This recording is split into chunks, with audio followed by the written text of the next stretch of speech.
About 10 days after 9/11, I went through the Pentagon and I saw Secretary Rumsfeld and Deputy Secretary Wolfowitz. I went downstairs just to say hello to some of the people on the joint staff who used to work for me, and one of the generals called me in. He said, "Sir, you got to come in. You got to come in and talk to me a second." I said, "Well, you're too busy." He said, "No."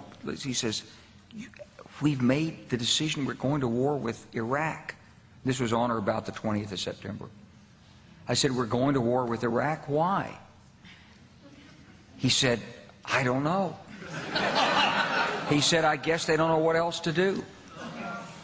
So I said, "Well, did they find some information connecting Saddam to Al Kaiда?" He said, No. He says, "There's nothing new that way. They've just made the decision to go to war with Iraq."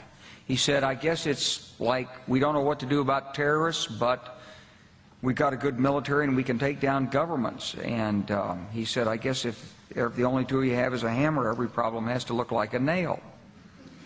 So I came back to see him a few weeks later, and by that time we were bombing in Afghanistan. I said, "Are we still going to war with Iraq?" And he said, "Oh, it's worse than that."